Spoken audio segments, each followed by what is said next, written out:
Tem painéis de estudiosos sobre inteligência artificial que fizeram um relatório. E nesse relatório eles explicam que uma das medidas que precisam ser adotadas é um acordo internacional para que todos os países concordem que eles não entregarão o controle de lançamento de bombas atômicas para uma inteligência artificial. Caramba! E esse relatório já foi escrito. O líder, né, o presidente, o diretor desse grupo, um grupo com vários cientistas, pensadores, etc., é o Eric Schmidt, que era o ex-CEO e presidente do conselho do Google. Ele era o líder, né, desse grupo de estudos, e eles escreveram e relataram, e a primeira recomendação é essa. Precisa ter um acordo internacional para que todas as nações que têm bombas atômicas concordem e garantam que elas não vão entregar o lançamento, o acionamento, o acesso às bombas atômicas para inteligências artificiais. Explica pra gente por que é ruim isso. Porque, imagina assim... O ChatGPT tem o botãozinho vermelho ali pra ele. Primeiro que a gente não sabe como uma inteligência artificial raciocina. A gente não sabe isso. Todo mundo que está estudando inteligência artificial entende que a gente não tem total compreensão do processo de raciocínio mental dela. Aliás, a gente não tem total compreensão do nosso raciocínio.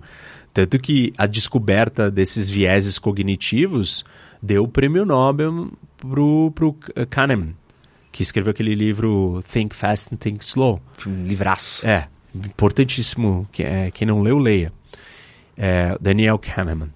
E ele descobriu coisas recentes sobre os vieses humanos, ou seja, descobertas de como nós pensamos, que são novidades, e que a gente achava que a gente raciocina de um jeito e a gente não raciocina. A gente tem viés cognitivo que faz a gente olhar para a coisa distorcida achando que nós estamos tomando uma decisão por uma razão e nós estamos tomando influenciados por outra coisa. Imagina com um negócio que é alienígena. A inteligência artificial, ela é uma forma de inteligência alienígena. Ela não é orgânica e ela não é humana. Ela é alien. Ela é externa, separada de nós. Nós não sabemos como ela funciona. Mas a gente que criou. A gente criou um processo que se autocria. Por isso que ela é inteligência artificial. Ela é autocriadora. Ela não é só um negócio que a gente criou e só faz o que a gente manda. Ela pensa sozinha. Você já viu os casos que fizeram do... Ela é machine learning. Senão ela não era learning. Você viu o caso do Seinfeld racista que fizeram?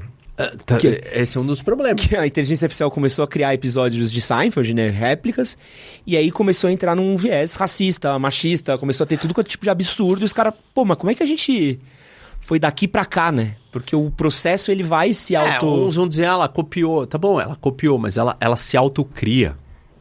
E ela faz coisas que nós não entendemos. Então, qual que vai ser o processo dela de tomada de decisão para o lançamento ou não de uma bomba atômica? Qual que vai ser o raciocínio dela? O que ela vai levar em consideração? Quais são os fatores que ela vai considerar? Porque se você falar assim, o Putin vai lançar uma bomba atômica. Tá, o Putin tá pensando, eu quero ter mais poder, eu quero ficar no poder, eu quero dominar a Ucrânia, eu quero dar um recado pro mundo, eu quero ser o rei do planeta. Ok.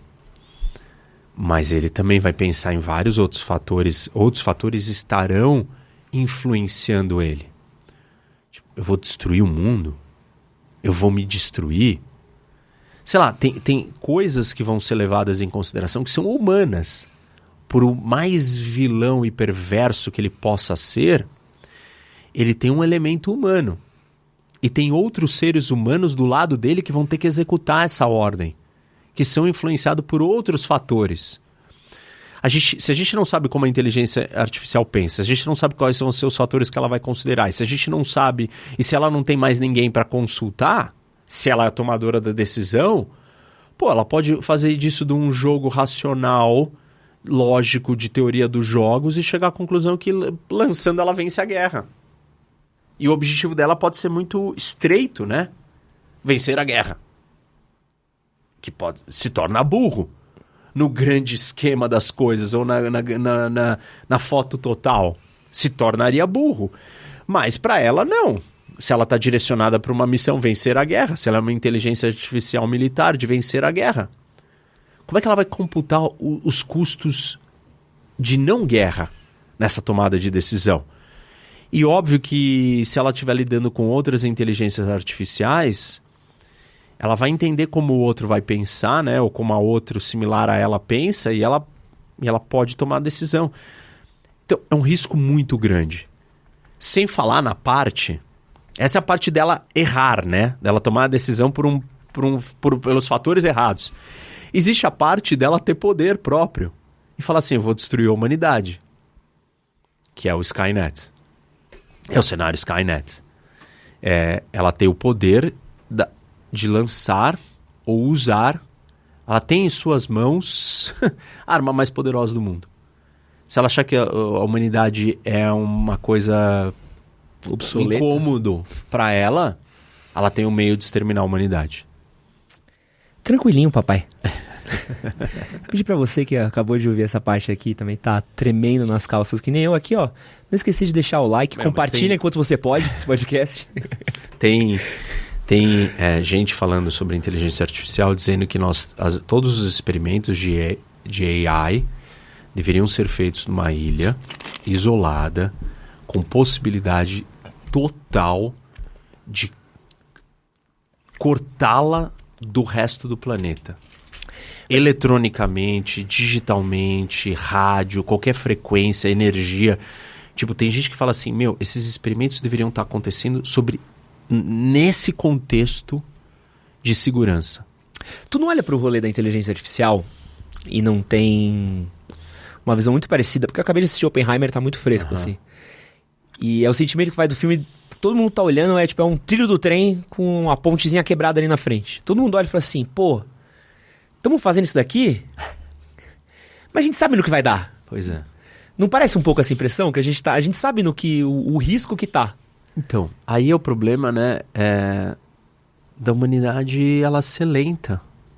Ela posterga, né, ela procrastina as decisões, ela fala, não, tá bom, tipo, ela não trata as coisas com a seriedade que ela tem que tratar, ela é autodestrutiva, o ser humano é autodestrutivo, a sociedade é autodestrutiva, nenhum avanço que a gente conquistou é um avanço garantido, a gente pode sempre retroceder, sempre, em qualquer situação, qualquer conquista, até nas conquistas científicas a gente pode retroceder. Tem gente falando que a Terra é plana. A gente descobriu que a Terra não era plana e aí agora as pessoas retrocederam na ciência. Eu não estou falando de retroceder de costumes, de direitos, de justiça social. Eu estou falando de retroceder em fatos científicos. Então tudo é possível para o ser humano. Claramente a gente não está levando isso a sério. E assim, eu não estou falando de inteligência artificial ter controle de bomba atômica. Eu estou falando de coisas muito mais simples, né? O efeito que os algoritmos e os bots tiveram na vida política do mundo e na teia social das sociedades e nas relações humanas, e o efeito que o ChatGPT dentro de uma rede social pode ter quando ele criar um perfil dele. Que a gente não vai saber que é um perfil de inteligência artificial. Não, e também pensar o impacto econômico, né? Pensa a quantidade de emprego que você desliga assim. Porque a gente fala muito... Eu não gosto do exemplo do lampião. Porque o do lampião para a luz elétrica, a gente teve se olhar um processo, ele vai fazendo assim, né? Cruzado. Quando você liga essa chave, e é uma chave que vai acontecer, pensa a quantidade de gente na rua que a gente tem e o caos social que você tem de você ter milhares, mais milhões de desempregados no seu país sem você ter onde alocar eles. Uma das propostas, né, para robotização, automação do emprego ou da inteligência artificial substituir, é você criar um fundo proveniente dos lucros e rendimentos gerados com essa mão de obra mecânica e esse fundo dar renda para as pessoas. A renda básica universal. Isso, mais ou menos, alguma coisa nessa linha.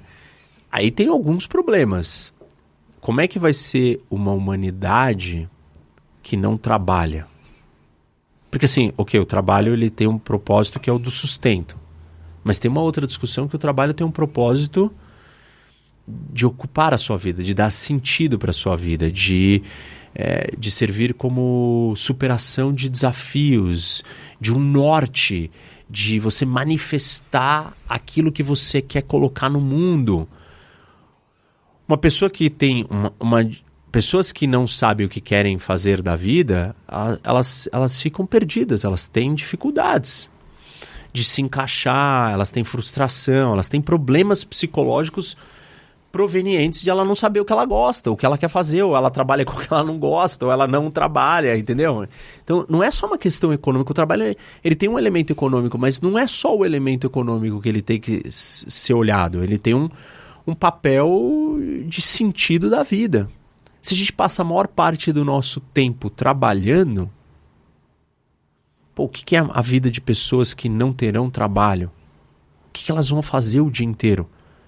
Porque se elas começarem a não ter o tempo ocioso, elas vão se perder psicologicamente, elas vão adquirir vícios, elas vão ficar doentes psicologicamente, emocionalmente.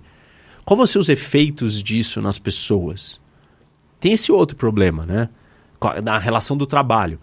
Claro que não é só a inteligência artificial que vai tirar o trabalho, transformações tecnológicas diversas mudam a natureza do trabalho, e esse é um dos problemas do mundo hoje, em vários países e em vários setores, que causa turbilhão ou tensão política.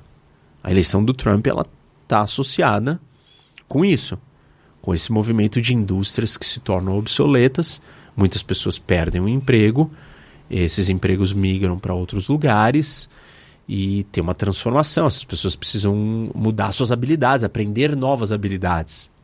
E isso não é fácil, porque imagina que você nasceu, cresceu fazendo uma coisa, ou assistiu sua família, seus pais, você tem uma história fazendo uma coisa, de repente aquilo não existe mais. Aí você tem que se reinventar, você tem que se transformar. Essa transformação ela é custosa, ela é difícil, nem todo mundo consegue.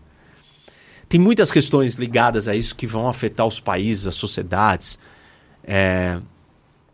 Tem uma questão de você aceitar o robô, né? E aí eu tô falando de robô especificamente, não só de inteligência artificial, que é um negócio digital, você não vê.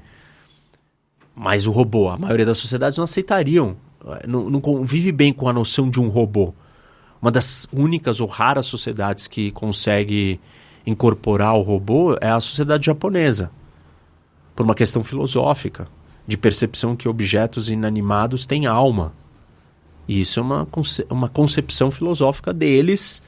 Então, tanto que tem histórias loucas de japoneses namorando com robôs e vivendo com robôs. E eles gostam do robô como se fosse uma pessoa, um pet, ou um animal, uma coisa que é parte deles. Então, aquela sociedade está preparada para receber o robô e incorporar na sua vida. Por um acaso, é uma sociedade que vai precisar disso, por causa da sua questão demográfica. A população está envelhecendo, os japoneses não têm filho, taxa de natalidade baixíssima, a população vai diminuir, vai encolher e vai acabar. E você vai ter uma população de idosos muito grande, quem vai sustentar eles? Você vai precisar de mão de obra, e essa mão de obra vai vir de robôs ou de máquinas. Talvez eles sejam a única sociedade que esteja preparada para incorporar e absorver, claro, e avançada tecnologicamente também. Mas tem muitas discussões, todas geopolíticas, porque a questão demográfica é uma questão geopolítica. Quantos filhos, taxa de natalidade, fertilidade, expectativa de vida. Isso que você acabou de assistir foi um corte do nosso podcast com o professor Roque. Para assistir o episódio completo, clica aqui do lado. Vou deixar um outro corte que você também vai gostar. E aproveita para comprar suas camisetas na Insider com 12% de desconto com o cupom MHM12. Link na descrição do vídeo e no primeiro comentário fixado.